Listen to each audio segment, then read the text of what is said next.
하나님 말씀 보겠습니다. 하나님 말씀은 마태복음 2장에서 봅니다.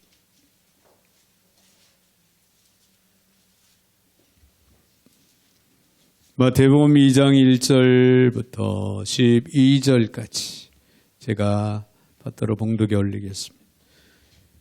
헤로드 왕 때 예수께서 유대 베들레헴에서 나심에 동방으로부터 박사들이 예루살렘에 이르러 말하되 유대인의 왕으로 나시니가 어디 계시냐? 우리가 동방에서 그의 별을 보고 그에게 경배하러 왔노라 하니 헤로드 왕과 온 예루살렘이 듣고 소동한지라.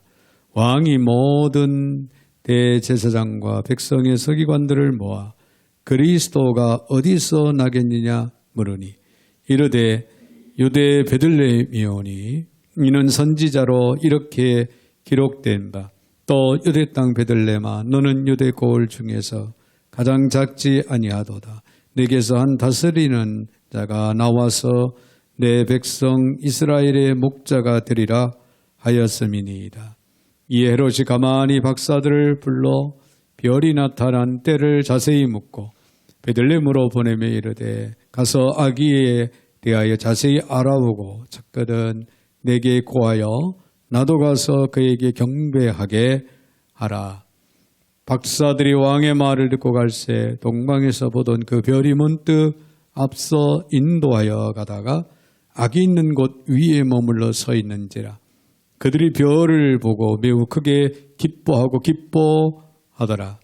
집에 들어가 아기와 그의 어머니 마리아가 함께 있는 것을 보고 엎드려 아기께 경배하고 보배의 합을 열어 황금과 유향과 몰약을 예물로 드리니라. 그들은 꿈에 헤롯에게로 돌아가지 말라 지시함을 받아 다른 길로 고국에 돌아가니라. 아멘. 12절까지 봉독에 올렸습니다. 거룩하신 하나님 감사, 영광, 찬양을 올려드립니다. 오늘도 성탄절을 맞이하여 하나님 앞에 저희를 믿음으로 달려나오게 하시고 이 시간도 하나님 앞에 머리숙여 영광 찬양 올리며 또 말씀을 저희들이 함께 받을 수 있는 은혜 주심을 감사를 드립니다. 오늘도 주어지는 말씀 내마로 받게 하여 주시옵시고 저희들의 삶의 지표로 삼고 바로 실천하며 나아갈 수 있는 삶이 되게 하여 주셔서 하나님의 크신 영광만을 드러내는 삶이 되게 하여 주옵소서. 오늘도 부족한 종의 입술을 주관하시고 사용하시되 우리 하나님 홀로 영광을 받아 주옵소서. 예수님의 이름으로 기도하옵나이다. 아멘. 아멘. 할렐루야. 우리 한번 옆에 분들하고 인사 나눌 때 기쁜 성탄 되세요. 여러분 성탄절은 기쁘고 즐겁고 행복한 날입니다. 우리가 우리만이 아니라 성탄절을 기해서 많은 형제들도 이웃들에게도 기쁜 성탄이 되기를 위해서 전할 수 있는 우리들의 삶이 되어야 될 줄로 믿습니다. 알리바바와 40인의 도적이라고 하는 책에 나오는 이야기가 있는데요. 그 뒷산에 큰 바위굴이 있고 그 속에는 엄청난 보화가 숨겨져 있었다고 합니다. 그래서 많은 사람들이 그 굴에 들어가서 그 보화를 가져가려고 애를 썼죠. 근데 그 굴에 들어가려면은 바위로 된 큰 문을 열어야만 들어갈 수가 있는데 그 문을 열자면 암호를 대야 그 문이 열렸다고 합니다. 그 암호는 무엇일까요? 열려라 들깨. 비슷하지요? 그렇지만 아닙니다. 열려라 통깨. 이것 역시 비슷하지만 아니죠. 뭡니까? 열려라 참깨. 열려라 참깨라고 해야만이 그 문이 열리곤 했대요. 어떤 제주권이 와서 열려고 해도 안 되고 어느 그 군대가 와서 열려고 해도 그 문은 절대로 열리지를 않았다는 거예요. 오직 그 문을 열 수 있는 방법은 암호를 대는 열려라 참깨라고 하는 이 암호를 댈 때만이 가능했다는 이야기입니다. 자, 이와 같이 우리에게 생명의 보화를 가져다 주는 암호가 있는데요. 그 암호가 여러분 무엇인 줄 아십니까? 그것은 예수 그리스도입니다. 할렐루야. 예수 그리스도. 예수 그리스도.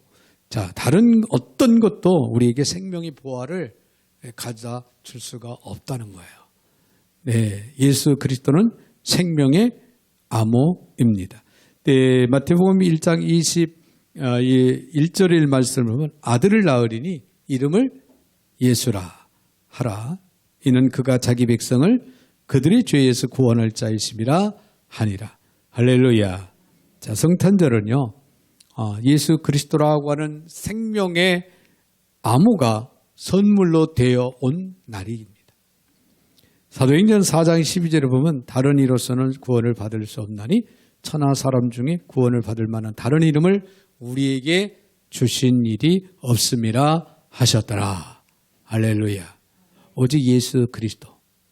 예수 그리스도만이 우리가 그 이름으로 구원을 받을 수 있고 그 이름으로 생명의 보화를 우리는 얻을 수 있다. 그런 얘기예요. 성탄절 하면은 날짜를 기억하게 되죠. 며칠 날입니까? 네, 25일이죠. 12월 25일.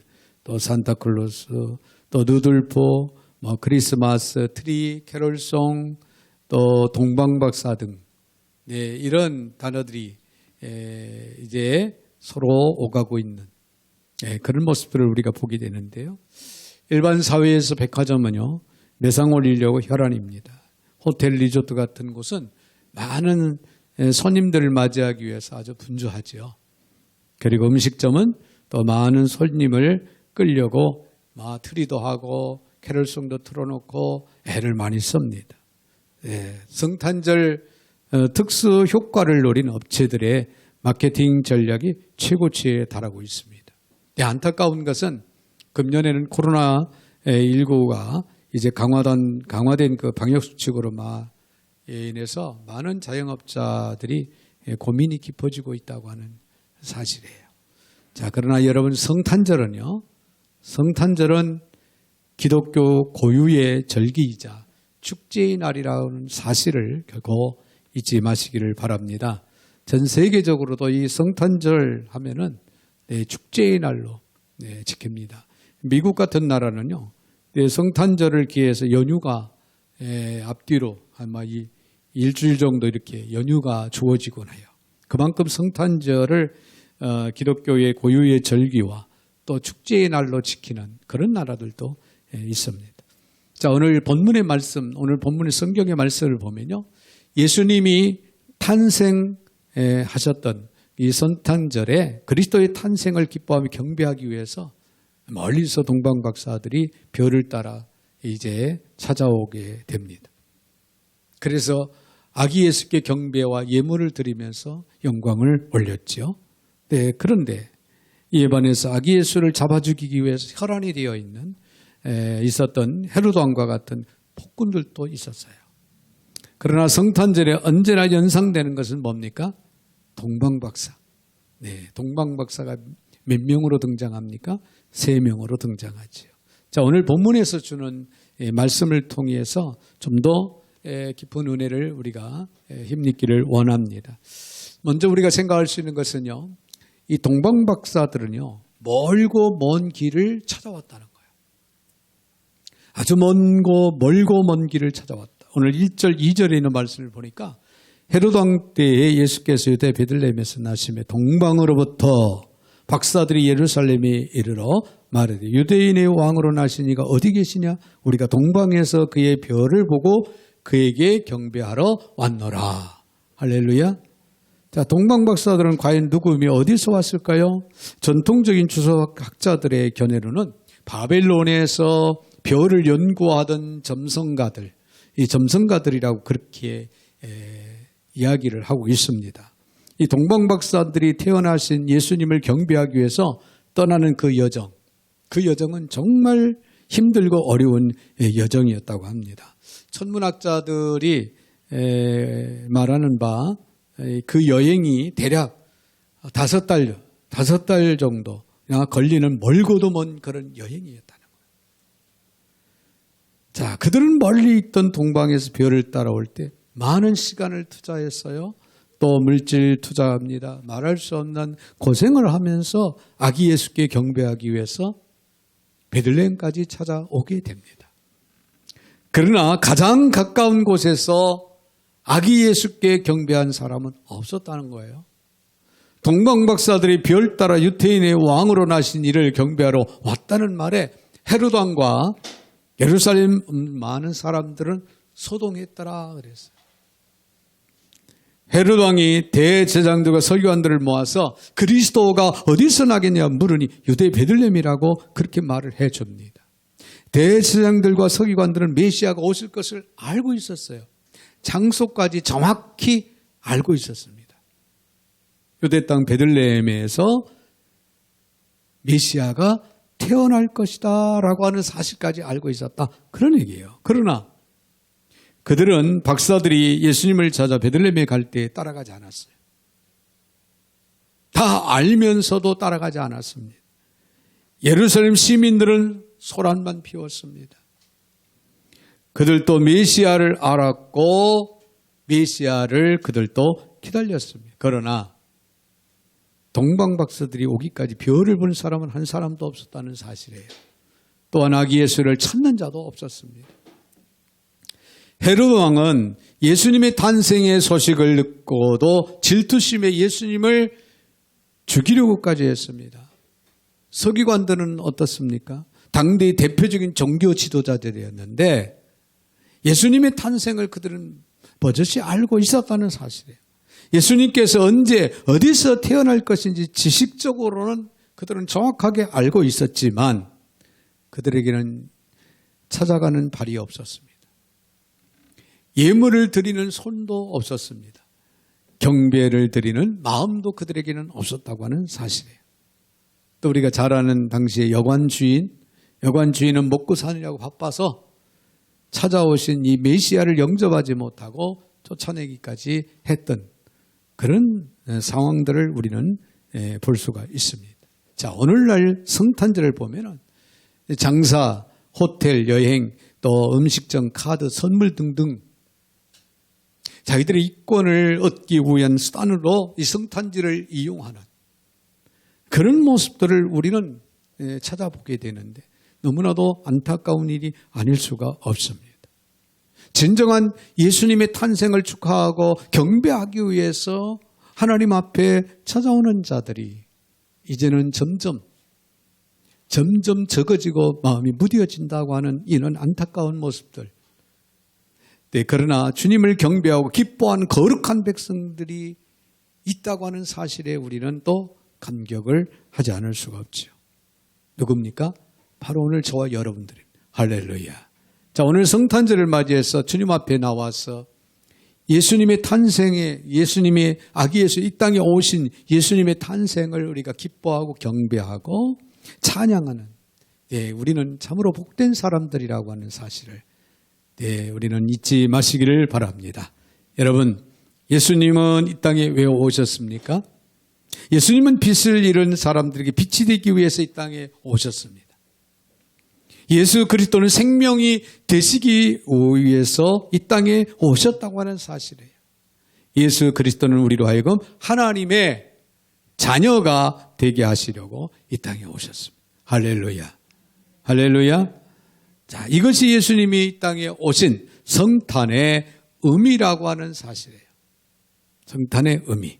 그러므로 우리의 마음속에 영원하신 창조주여 구원자로 오신 예수님을 그리고 재림주로 다시 오실 예수 그리스도를 기쁨으로 경배할 뿐만 아니라 주님 한 분만으로 우리는 만족하고 주님 따라 어디나 어떤 상황 속에서도 우리는 살아가겠노라고 고백할 수 있는 저와 여러분들이 되시기를 주의 이름으로 축원을 드립니다. 네, 더 나가서 우리가 또 한 가지 생각할 수 있는 것은요. 이 동방박사들은 아기 예수를 찾아서 경배하고 예물을 드렸다고 하는 사실입니다. 오늘 11절에 있는 말씀을 보면은 집에 들어가 아기 그의 어머니 마리아가 함께 있는 것을 보고 엎드려 아기께 경배하고 보배의 합을 여러 황금과 유황과 몰려하고 예물로 드리니라. 할렐루야. 자, 동방박사들은 예물을 들고 베들레헴에 찾아와 예수님의 탄생을 축하하며 경배했습니다. 그러면 왜 동방박사들이 아기 예수께 경배했을까요? 자, 이 땅에 오신 것은 죄인을 위하여 오신 하나님의 아들이기 때문에 그렇습니다. 가장 높으신 창조주 하나님이 죄인을 위해 피 흘려 죽으신 거룩한 하나님이시기에 그 머나먼 길을, 그 험한 길을 마다하지 않고 찾아와서 예수님의 탄생을 축하하며 그대 예수님께 경배를 했다. 그런 얘기예요. 또한 동방박사들은 예물을 들고 와서 예수님의 탄생을 축하하며 드립니다. 그 당시에 동방박사 세 사람의 이름을 보면요. 첫 번째 사람은 가스퍼르라고 하는데 이 동방박사는 황금을 가지고 예수님께 드렸습니다. 황금은 왕께 드리는 당시에 왕께 드리는 예물이었어요. 동방박사들은 황금을 드리면서 아기 예수를 진정한 왕이다. 진정한 왕이라고 높여드리고 있는 겁니다. 예수 그리스도는 만왕의 왕으로 이 땅에 오셨습니다. 할렐루야. 만주의 주로 이 땅에 오셨습니다. 예수님은 왕으로서 자신의 모든 것을 희생하셨던 분이 바로 예수 그리스도이십니다. 한 청년이 무디 목사님에게 찾아와서 신앙이 무엇입니까? 하고 물었다고 합니다.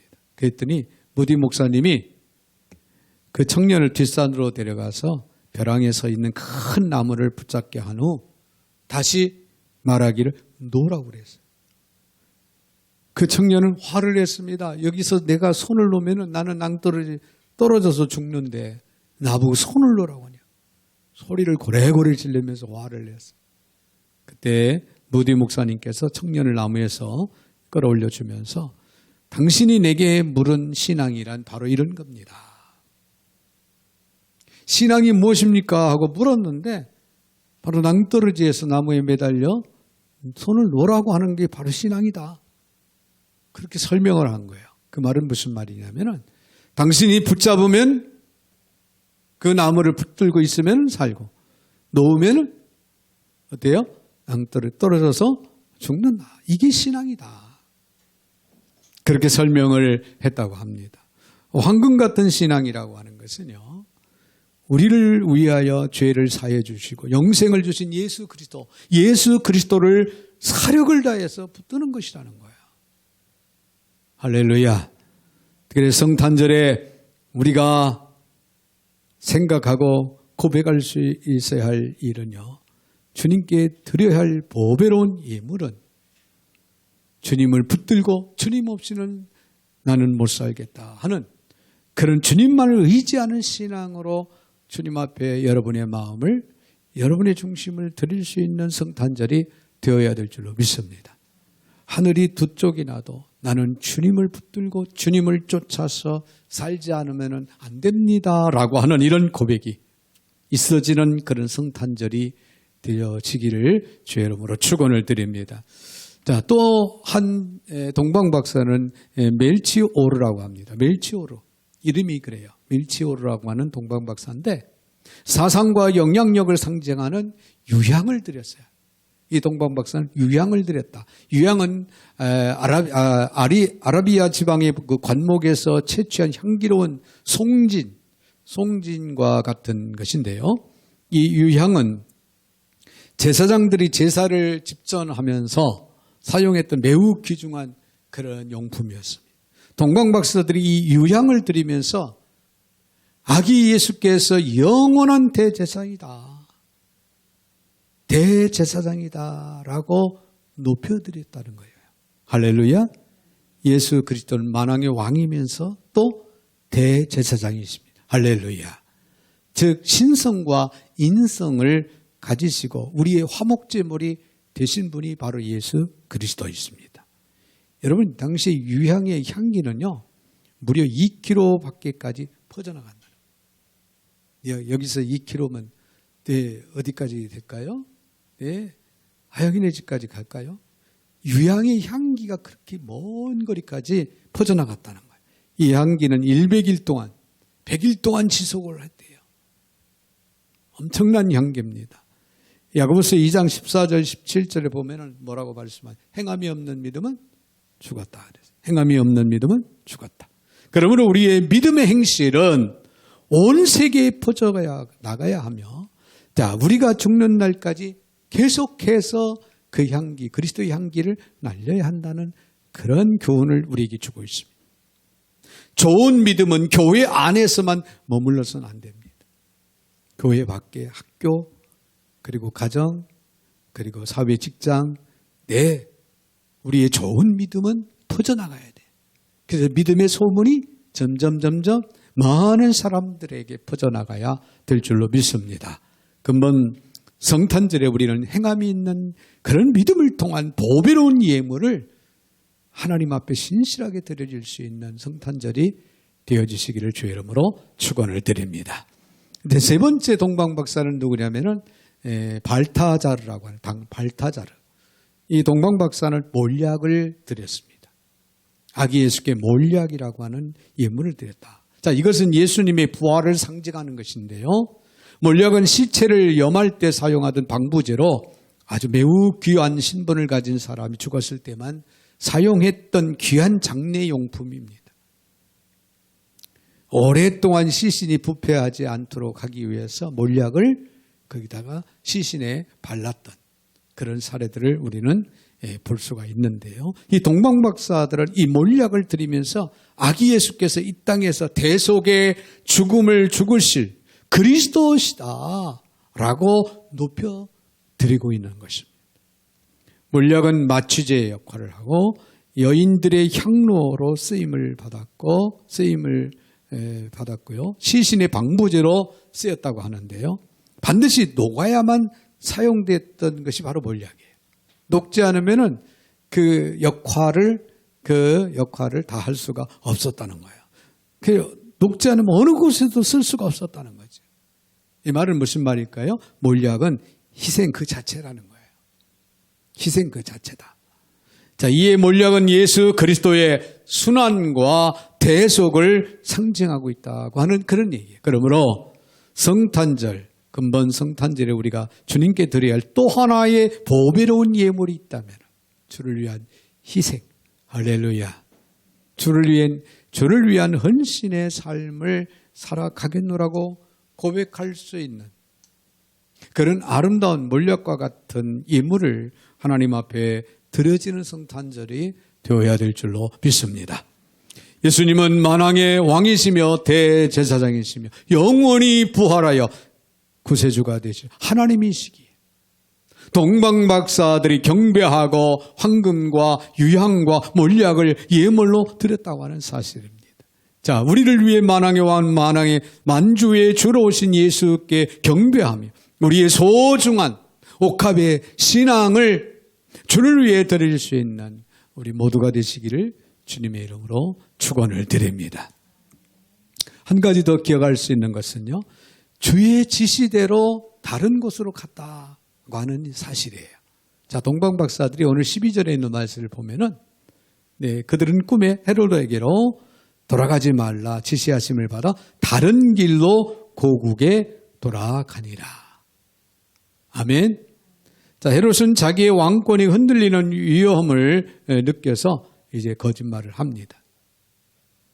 그래서 동방박사들이 아기 예수가 어디 태어났는가 확인을 정확하게 하고 나에게도 알려줘.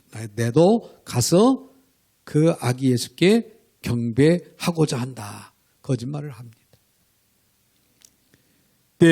동방박사들이 자기를 찾아오지 않는 걸 알고는 부하의 신하들에게 시켜서 헤롯은 2살 아래 아이들을 다 살해해버렸어요.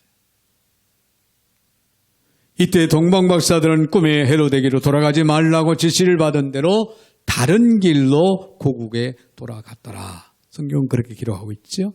그것은요, 그들이 경배한 아기 예수가 분명히 신적 존재라고 하는 사실을 그들은 확신했기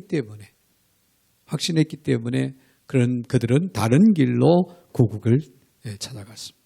자, 그가 헤롯에 의해 위기에 처해진다고 하는 그 사실을 원치 않았다. 그런 얘기예요.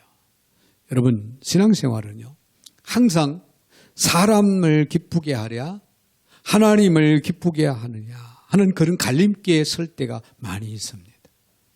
여러분, 사람을 기쁘게 할 것이냐, 하나님을 기쁘게 할 것이냐, 사람이 원하는 길을 선택할 것이냐, 하나님께서 원하는 길을 선택할 것이냐라고 하는 이런 갈림길, 이런 갈림길에 설 때가 우리는 많이 있다, 이런 얘기예요. 육신의 생각은 사람을 기쁘게 하지만은 그 길은 불행과 사망이 기다립니다. 그러나 하나님의 지시를 순종하는 자에게는 축복이고 영생이라고 하는 사실을 우리는 결코 잊지 마시기를 바랍니다. 우리는 날마다 영의 사람으로서 성령의 지시를 받아 살아갈 수 있는 저와 여러분이 되셔야 될 줄로 믿습니다. 성령이 하라시는 대로, 성령이 가라시는 곳, 성령의 인도하심을 따라서 순종하고 우리는 살아갈 수 있는 그런 신앙, 이게 바로 영적인 삶을 살아가는 유일한 길이고 영의 사람으로서의 바른 삶이다 라고 하는 사실을 우리는 결코 잊지 마시기를 바랍니다. 우리는 동방박사들처럼 세상 길이 아니라 다른 길로 가야 한다는 거죠. 넓고 화려한 길이 아니라 좁고 협착하지만은 생명의 길을 선택을 해서 그 생명의 길을 가야 된다. 그런 얘기예요. 요한복음 14장 6절에 예수께서 이르시되 내가 곧 길이요 진리요 생명이니 나로 말미암지 않고는 아버지께로 올 자가 없느니라. 예수 그리스도가 곧 길이요 생명이다. 예수 그리스도를 쫓아 믿음으로 행하지 아니하면은 우리는 생명의 길을 갈 수가 없습니다. 아버지께로 우리는 갈 수가 없다. 그런 얘기예요. 그러면 성탄절을 맞이하면서 여러분, 우리는 영의 사람으로 생명의 길을 선택하고 생명의 길을 쫓아서 우리는 순종하고 나아갈 수 있는 그런 저와 여러분들이 되시기를 바랍니다. 이런 얘기가 있어요. 제4의 박사라고 하는 전설이 있는데요. 동방박사가 셋이라고 그랬죠. 전설에는 4명이었다. 그렇게 전해지고 있어요. 네, 어디까지나 전설이죠. 네, 동방박사를 본래 4명이 출발을 했는데 한 명은 낙오했다는 거예요. 왜 낙오를 했냐면은 그 이름이 알타반인데, 네 번째 동방박사 알타반인데요. 아기로 나신 왕을 찾아가던 중에 가난하고 외로운 사람들을 계속해서 만나게 되면 그때마다 그들을 도와줬다는 거예요. 어려운 그 마을에 들어가서 그 어려움을 당하는 그들을 도와주다 보니까 일행을 놓쳐버린 거예요. 일행도 놓치고 별도 놓쳐서 무려 33년을 헤맸다고 하는 그런 이야기가 전해집니다. 그런데 어느 날 부활하신 예수님이 꿈에서 나타나서 그동안 나는 여러 번 너의 사랑을 받았다. 정말 고맙다. 라고 그렇게 예수님께서 말씀을 하셨다는 거예요. 무슨 얘기예요? 사랑의 손이 닿는 곳에 주님은 계시더라는 거예요. 할렐루야. 사랑의 손이 닿는 곳에 주님은 계십니다. 불쌍한 사람들을 돌아보는 것이 아기 예수께 경배하는 길이 된다. 그런 얘기도 됩니다. 사람들이 우리에게 바라는 것은요, 긴 설교가 아니에요. 작은 사랑입니다. 작은 사랑이라는 거예요. 여러분, 행함이 있는 믿음, 작은 사랑. 근본 성탄절은요, 불우한 이웃들을 돌아보고 또 생각하고 그들을 위해 기도하고 또 도울 수 있는 손길이 되어서 도와줄 수 있는 성탄절. 주님이 기뻐하시는 성탄절입니다. 주님께서 계신 성탄절을 우리는 보낼 수 있는 저와 여러분들이 되셔야 될 줄로 믿습니다. 사랑하는 성도 여러분, 우리는 기쁜 성탄절에 서기관들과 대제사장들처럼 말로만 지키면 안 됩니다. 예루살렘 시민들처럼 떠들면서 이 날을 보내도 안 되는 거예요. 헤롯 왕처럼 정치적으로 이용해서도 안 됩니다. 이처럼 유태인들은 메시아의 예언을 누구보다도 잘 알고 있었으나 메시아의 탄생 소식에 아무런 기쁨도 그들은 없었다는 거예요. 그러나 동방 박사들은 이방인임에도 불구하고 동방에서 별을 보자 메시아를 뵙기 위해 먼 길을 마다하지 않고 달려왔습니다. 그리고 아기 예수를 만나자 믿음으로 준비한 예물을 드리며 극진한 마음으로 경배를 드립니다. 여러분, 하나님께서 기뻐하시는 것은 우리가 성경에 대한 지식을 많이 아는 것이 아니라 전심으로 하나님을 찾고 사랑하며 그분의 뜻을 행하는 것이라는 사실이에요. 아무쪼록 죄악이 관영한 이 시대에 말씀과 성령에 붙잡혀서 깨끗한 양심, 거짓이 없는 믿음, 그리고 신령한 눈이 열려서 이 시대를 분별하여 예수 그리스도의 재림을 날마다 소망하며 살아갈 수 있는 저와 여러분이 되시기를 주님의 이름으로 축원을 드립니다. 거룩하신 하나님 감사, 영광, 찬양 올려드립니다.